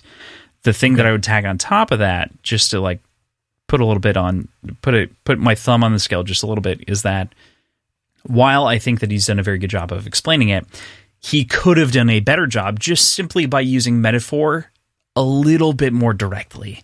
Like there are certain things that like he has a preference to simile over metaphor, and simile, especially within universe, over metaphor. And this is something that could have just been a metaphor. It could have been something like, and Sazed sailed across it like a breezy sail across the wind. Like as he lightened his own weight, he became more like a sail, as opposed to his surface area differentiated over time and like the gravity of the sea. Like basically all Sazed is doing is like lightening himself so that he turns more into a kite, and he's jumping off a boundary, and so he's gliding more. You know, you can very cleanly imagine that if you take a second and try to piece it out yourself. But this is something that could have been foundationally reformatted. Yeah. Based on what I've seen of his explanations of how this works, like how allomancy and Farrakami work, this felt unfinished. And he like explicitly just says, regardless of the scientific reasons, says it didn't fall quickly. Like, right, which is like it's unsatisfactory comparatively. It's unsatisfactory, and it's counter to everything that he's said so far, or every way he's described anything so far. It just felt odd.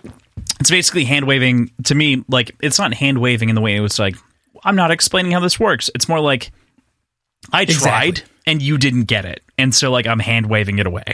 But which I think he clearly didn't try as much as he did in every other time. Like, or he kind of phoned it in. And then needed to give like it fucking works. Just go with it. Yeah. Like it does. And if you read into it, like it does work.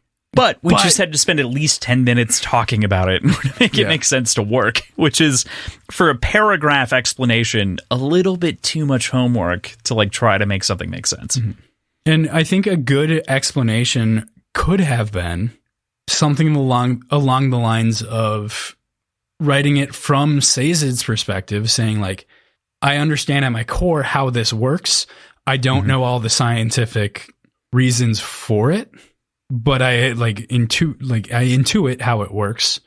So it works. Like it's even like Vin in the contract. Like you don't have to hand wave away the physics. You can just be like, I maybe don't get exactly how it works, but I know that it works. And that would give us enough of like a teaser to be like, okay, this is going to come down the line and I'm going to figure it out eventually. And this just feels like, as opposed, it's like, it's the hook is baited, we bit it, and really the line wasn't there. Like, yeah, almost. Yeah, exactly. Right now. We've dwelled on it enough. I think we can move forward. Sure. So part of this chapter, right, the reason that he's even drifting down in the first place is the conventicle of Saren, which is where they're heading. It's kind of the sort of like a home away from home for the Inquisitors, I guess, which is a weird way of putting it, considering they're bloody bastards of murder and everything else. But it's kind of a building that's hidden in plain sight, driven under like a crater in terms of like being able to hide it from plain view. It doesn't have any windows because naturally Inquisitors have no use for windows or light in general. It's a religious building, of course, one of which we find altars and spikes of various metals that appear over the course of the sort of chapter description, in which we find kind of being related to Inquisitors. All of this is just incredible world building that paints this as this unique location. It is so damn cool. What'd you make of kind of the scene that we get here that we're encountering with Sazed? Yeah, it's super cool. So I agree with you there. The thing that makes me curious the most is the visual of some of the spikes that have blood on their tips already. Okay. Because that tells me that they've been used, but it doesn't seem like they've been driven through somebody. Like, they're not like former Inquisitor spikes that have already been embedded in someone. Utilized, yeah. So I'm curious what their functions are, you know? Mm-hmm. Because in my understanding of how these spikes work,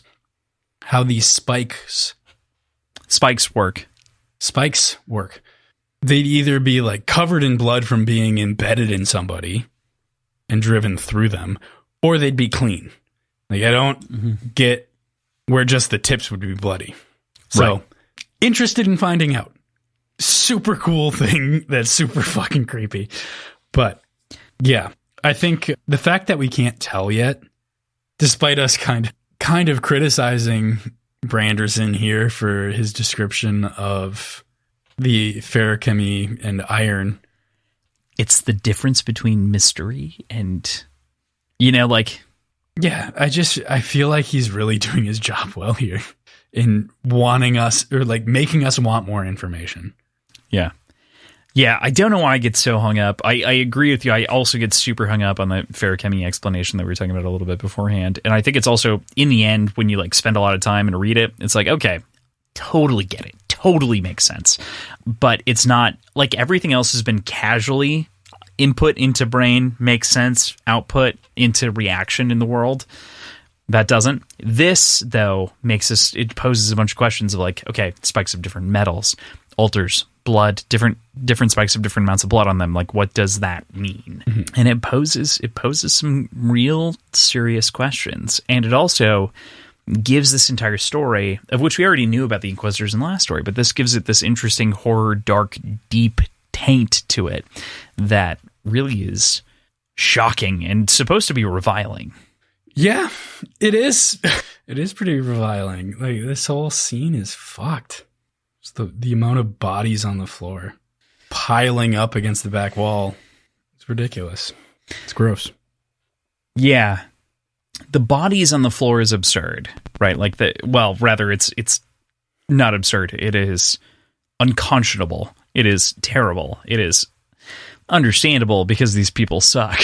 So like we can have that whole span of emotions because of the way that the Inquisitors are, but it's exemplified by Marsh leaving Sazed in this moment. And that really draws my attention inside of this chapter because Marsh doesn't want to be with Sazed when Sazed recognizes these things about Inquisitors and like sees the process of making an Inquisitor, the process of becoming one, and maybe it's a trauma that he's kind of trying to block himself off on, that Sazed is instead experiencing the atrocities and the results of, and likely it's this distressed reaction that he's trying to kind of bury from experiencing again. What'd you make of kind of the Marsh-Sazed interaction that happens here around the traumatic moment? Yeah, I never got the impression that Marsh was super emotional in any sense. He always seemed kind of suppressed in his emotions. Like, he got emotional around Kelsier sometimes, but that was more frustration than anything loving or anything like that. So to see this emotion tells me that there's something deeply personal about this, and clearly a lot went on in this room. Very traumatic. There's 11 spikes that were driven through him, and I can't imagine it was a pleasant experience. Yeah, right. But also, speaking of that pile of bodies, I'm sure he interacted with at least several of them. And he doesn't seem like the kind of person that would ignore the fact that there are slaves being like used in the area. So I'm sure he talked to some of them, made promises to some of them. Like, who knows what he did, but right. At a certain point, he probably feels like he failed, if not some, all of them on a personal level. So I completely understand the fact that he didn't want to dwell in that room while Sazed explored. I think that this is a superbly underrated character moment for Marsh, where he's like, I get it. I get what happened. I understand. I don't want to go there. I'm new to this in general. And that seems like a horrific moment for me to relive. I think I used the term, I think I used PTSD in this moment, but like it's one exposure. It's one incredibly traumatic moment that caused this sort of reaction. But he's just like, I will explore instead the Inquisitor stuff that I know that exists upstairs. And I'm going to look for stuff. You can explore wherever you like, bud, but I cannot be with you when you see the horribleness that created me and potentially others. Oh, God. And that is, in its own right, interesting and awful and... We also don't know how many there are now. Yeah, we had this assumption that there were at least 20-ish, so... But we learn here that historically there were 12. Yes. And that got expanded, and who knows by how much. Right. The rules have shifted and become obfuscated because of this kind of revelation. Mm-hmm. So, yeah. Exactly. I also love that this ends up being the discovery of the writings of Quan here, as Sazed finds them on the wall and begins to take this carbon copy that we're going to read throughout this entire book off of the wall here in the Conventicle of Saren. He's once again juggling what he feels, though at the end of this chapter, after he takes that writing, he feels responsible. He's juggling his feelings of responsibility between friends and otherwise in his culture. It's this question of, does he bring this information back to his people? Does he bring this to his friends? And where the action is. It's this kind of wonderful debate to live in Sazed's head, and it's only exemplified in this moment of, again, do I make the... They both feel like selfless decisions, quote, and justifications of selfless decisions, but one has this tinge of selfishness on top of it all. What do you make of Sazed in this moment? So I didn't really get the idea that those were two very specific decisions to be made. Like, those were two options to be made.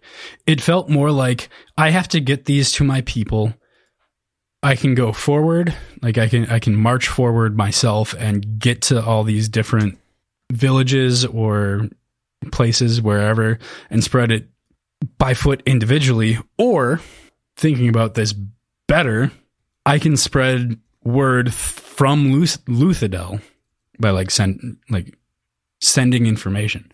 So I felt like it was more of a sort of thought process of, I need to get this information. Well, I'll have to walk there. Oh no, I can go to Luthadel. And then further, my friends are there. And that, I feel like... So I don't think he's trying to decide between two options there.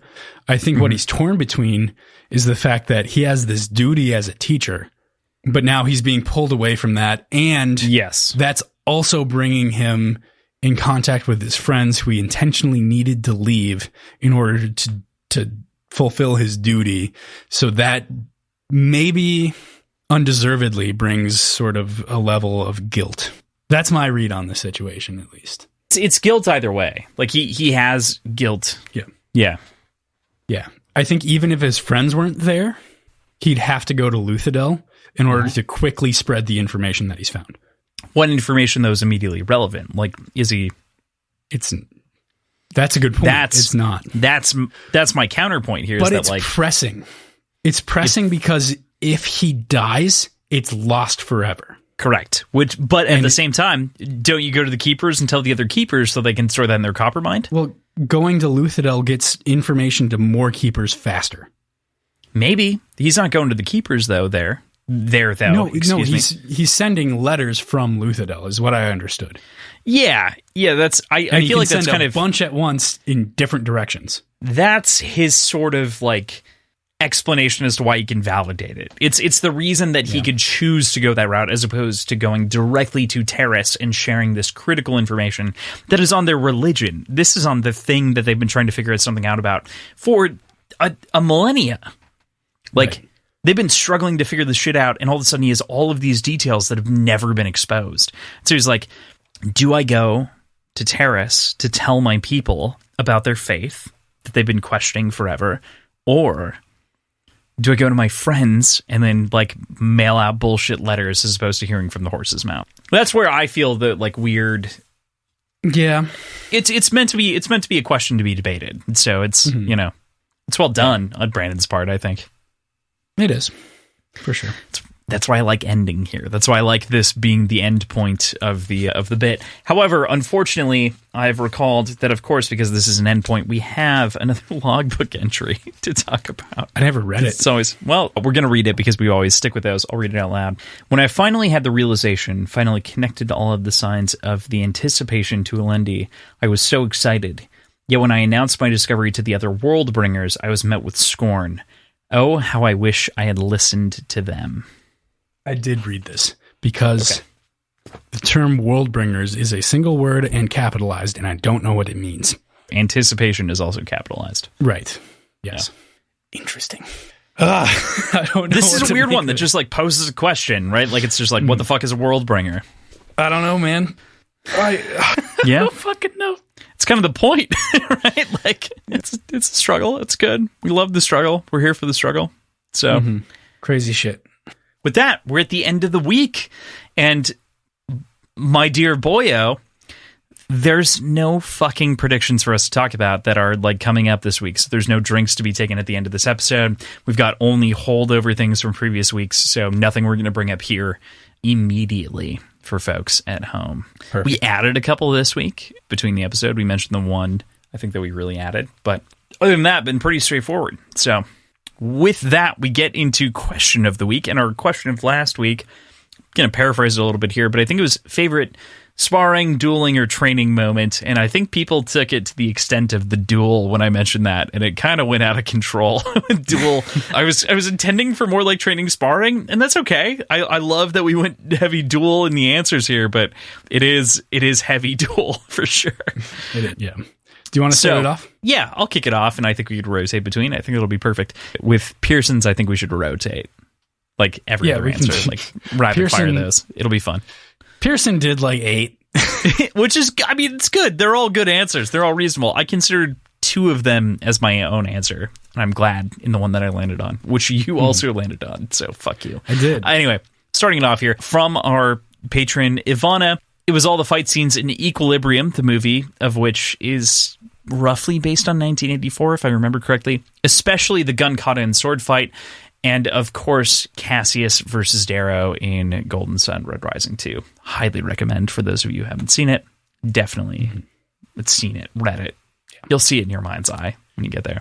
But yeah, Equilibrium, by the way, PJ, have you watched Equilibrium? Great science fiction movie with Christian Bale and I think Ethan Hawke. I think they play the leads. Super great. Based off of like kind of classic sci-fi. It's a combination of Brave New World in 1984. It's really good. You'd love it. And some kung fu. It feels like kind of the precursor to The Matrix in its own way. Okay. If that makes sense. Yeah. Artificer, also from the Discord. I think all of these are from our Discord, aren't they? I think this week, yeah. We are just patrons. They're all from our Discord, which you can join by joining patreon.com/wordsandwhiskey. But Artificer, Anakin versus Obi-Wan in Revenge of the Sith. It's a good duel. It's a great duel. That's an incredible duel. Again, I was thinking sparring match. This is a great duel. I love this duel. Good call. I think you and I both chose sparring matches and nobody else did. And I mean, there's like 1 or 2 here that I think are technically sparring or like, no, they're all pretty much duels. Well, yeah. I think everyone else is a duel. Anyway. Moving on. Next up, we have No Wheels McGee, The Mountain versus Oberyn in Game of Thrones, which is incredible.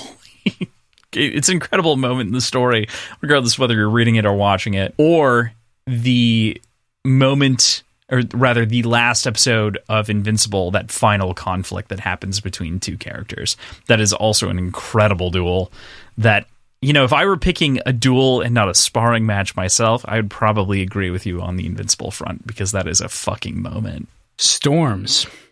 The fights as part of the elemental games in A Gathering of Shadows. Don't know what that means. This is, from my perspective, I've read the book, this is the closest that anyone else got to sparring. This actually feels the most reasonable in the same way. I really enjoyed this moment, and I know a couple of my friends have, as they've read those books.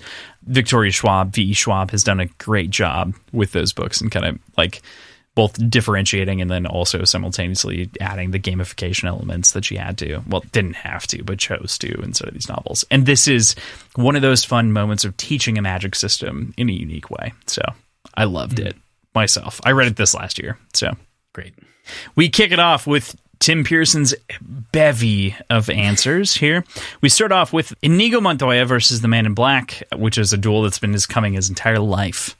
Next up, The Cemetery Duel from The Good, the Bad, and the Ugly, which it's been 15 years at least since I've seen that movie. So good movie, though, nonetheless. We go into Neo versus Agent Smith, which is, of course, The Matrix, and you could say the entire Matrix quadrilogy at this point, and I would have agreed with you. A trilogy, rather, because Smith is dead in the fourth movie. Jet Li versus the twins in Kiss of the Dragon. That's a movie I haven't seen. That is a great duel. Again, it's a duel, though, not a sparring moment. But I think we have to give up the fact that that's what we were looking for. I know. Because I think we said duel, didn't we?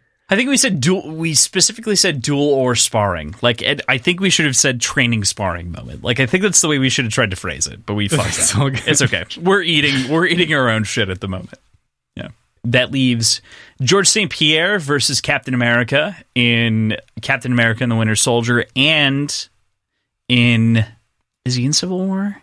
No, he's not in Civil War. He is in Winter Soldier and Falcon and the Winter Soldier, in which, again, he's fighting Captain America. It's just the future Captain America. In all honesty, both fights are incredible, and I think I would definitely take both of those scenes in their own right.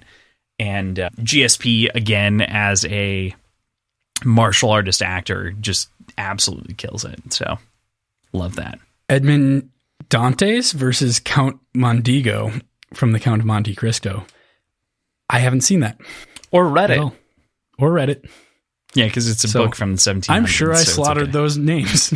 You actually didn't fuck them up too bad, so I was going to give you credit there, because we've had to say them a couple of times on the show already, because people have cited the Count of Monte Cristo being incredibly important to their own appreciation of story here among our fans and friends. So, yeah, I don't remember shit. It feels like a must-watch at this point. It does. Yeah. To follow that up, Maximus versus Tigris of Gaul. From Gladiator. Of course, this is an interesting one because it has historical context, but it is also fictional. Maximus didn't exist. Tigris de Gaul did, instead of the pits. And so I've got this interesting... I love how Ridley Scott filmed this. I adore this movie. It is historically an abomination, but that's okay. I still love it. And so those, 7 or 8? Are all contenders. But the winner in his mind is Armand versus Gabriel in The Duelists. That movie has some ridiculous fights. I've never seen The Duelists, so clearly I need to watch it because I like all of those other fights. I've seen everyone except for the last one, so clearly need to focus on that one. With that, we follow that up with, from T. Andrews, another Tim inside of our Discord, John Wick versus the two guys from The Raid in John Wick 3, or John Wick versus anyone, in which case... Yeah, John Wick's just incredible, period. Like, John Wick the movies are some of the best action movies ever made, in my opinion. But strict action, like nothing else going on but action. But yeah, for sure. Crossland's answer is Arya Stark versus her dancing master. I get to talk about my own answer. You go first. What's your answer to this question? My answer is the initial sparring scene in the new Dune film between Paul and Gurney Halleck. It was a cool scene. You got the mechanics of the shield and sort of the philosophy of fighting that is being instilled in. And again, the Dune movie is so good, and this does such a good job of painting that picture of these kind of like slow weapons cleaving their way through shields slowly, and it makes it even more brutal in its own right. And I love that depiction. That was in my top couple that I'd been considering. I, again, per PJ's point, was thinking about sparring, training, duels, less actual life or death duels. So for me, it is from Game of Thrones, Arya Stark and her dancing master, Syrio Forel, the man who teaches her within the first season and then eventually defends her life and honor as she's kind of running out of the Citadel to save herself and set her off on her own quest. And I love him, and I love her, and I love those early scenes more than a lot of other stories in fiction. So one of the best, I think, relationships, like child-mentor relationships put on film, period. Yeah. Say what you will about D&D, but like capturing that on film is incredible. Yeah. So wonderful. For next week, we have a question that relates to our wolfhound in chief, or Sur. Who's the best boy/dog companion in all of fiction, in your guys' opinions? Female, male, it doesn't really matter. It's just a dog. We're just talking about your favorite dog and companion there. And I think we can expand it a little bit. We can go animal companion. Sure. Okay. Yeah, it doesn't have to be a dog, but the best boy in spirit. Best boy. Yeah, in spirit. That makes sense. I'm in with that. Cool. All right. With that, next week we are going to be reading chapters 13 through 18, which is another long week. It's about 80 pages in the paperback, 78 pages, I think, in total.